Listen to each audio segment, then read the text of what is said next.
Don't skip these 3 steps when you're buying a home in Canada, or it could cost you thousands of dollars. I want every newcomer to pay attention here, whether you're thinking about buying a home in Canada or you're already in the process of finalizing the deal. You do not want to miss this video because you could end up with a home full of expensive problems or legal issues. Let's dive in. Hi, if you're new to my channel, I'm Bella. I moved to Canada in 2019 from China. Here on my channel, as a fellow immigrant, I try to share some raw, honest insights or tips on how to start over in Canada with both my personal experience and some research that I've done so that you can get some value from every single one of my video. And if you find some value by the end of my video, don't forget to hit that like and subscribe button so that my content gets pushed to more people in your situation.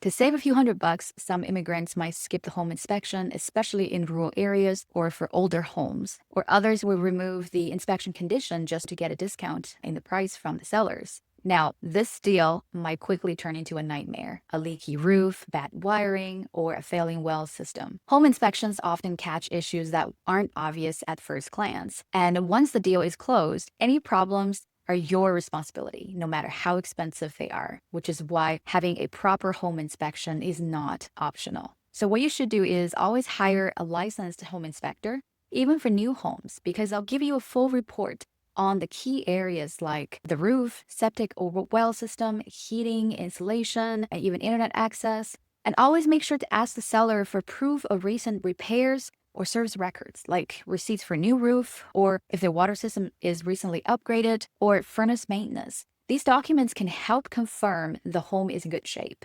And last but not least, if any serious issues come up and the seller refuses to fix them or lower the price, don't be afraid to walk away, because there's always another house that's better is waiting around for you. Another step that immigrants sometimes choose to skip is hiring a real estate agent. Now, technically, a real estate agent is not required for the home purchase process in Canada. However, a really competent real estate agent will do an exceptional job in helping you find, evaluate, and negotiate the right property. And here's why. The agents always know local pricing trends, the resale value of these properties, and they can also access real-time sold data to help you avoid overpaying. Also, because they've been in the industry for a long time, they know how to negotiate pricing, inclusions, and timelines to make sure that you're not leaving any money on the table. More importantly, they also help you spot any red flags with the property. And we know a lot of times those things aren't obvious to first-time home buyers, especially somebody who is new to the country. And most importantly, they will help you through the whole process and make it as painless and stress-free as possible. Now, having said that, I do realize that there are some shady real estate agents out there trying to manipulate you into a transaction. As buyers, we have to do our due diligence to watch out for these red flags. For example, if they refuse to offer you a buyer's agreement that confirms that they work for you, or they keep rushing you into buying or intentionally ignoring some of the red flags about the house, or they only show you their own company's listings to make sure that they can make more money, or they refuse to tell you that they also represent the seller, or they suggest you skipping the home inspection, which is a big no-no. So if you spot any of these red flags, walk away from that agent. And if you don't have any competent real estate agents recommended to you, make sure you interview 2 or 3 to just get a feel of what their styles are like. And I think sometimes it's just really easy to tell whether this person is genuinely caring about you, caring about your needs and interests, as opposed to just wanting to complete this transaction all the time. For me personally, when we bought our house in 2020, we had a really good experience with our real estate agent. Of course, she was recommended to us by family, but she made the whole process so much easier for us.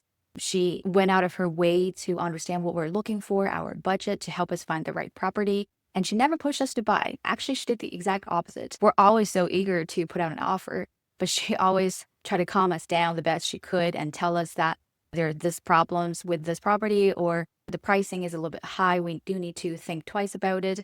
And when it comes to finally negotiating the offer with the seller, because there was also another competitor, another buyer who was also looking to put an offer on it, we were actually really nervous, but she was great in suggesting, this a little bit extra that we should put on our offer to help us get the deal. And we did, obviously. So that was really helpful for us.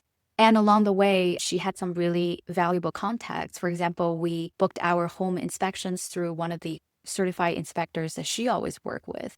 And for some other houses, we have doubts about the plumbing of the house. So she was able to contact some plumbers that she usually work with. So that saves us a lot of time to simply looking for those people throughout the buying process.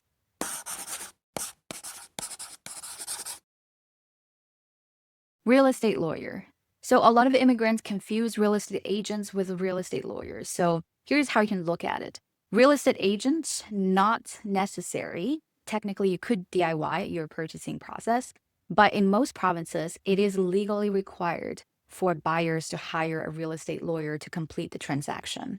And real estate agents pretty much help you throughout the process from the beginning till the end, whereas real estate lawyers don't usually perform any legal responsibilities until you're ready to finalize the deal. So here are some of the things that lawyers would do. They would check the title for legal issues, handle your paperwork, and register the home for you. They would manage your payments and protect your legal rights. So do not skip this step because you could unknowingly buy a home with a lot of legal issues like title defects, pay taxes, or zoning violations, or you might lose more money simply through incorrect paperwork or outright fraud. Coming from a country where the housing purchase process is a little bit different than what's like here in Canada, I could easily see that other newcomers might have the same concern or might make the same mistake. So once again, I hope this video provides some insights and real value to you, especially when you're making one of the biggest decisions in your life. Hopefully it will help you avoid some of the costly mistakes that you would otherwise make. If you've made it this far to the video, first of all, thank you so much for your support. And if you find some value in this video, please don't forget to hit that like and subscribe button so that my content gets pushed to more people in your situation. And feel free to share the video or leave your comments down below because your experience might be valuable insights for somebody else on this journey. Let's help and support each other. Thanks for watching and see you in my next video.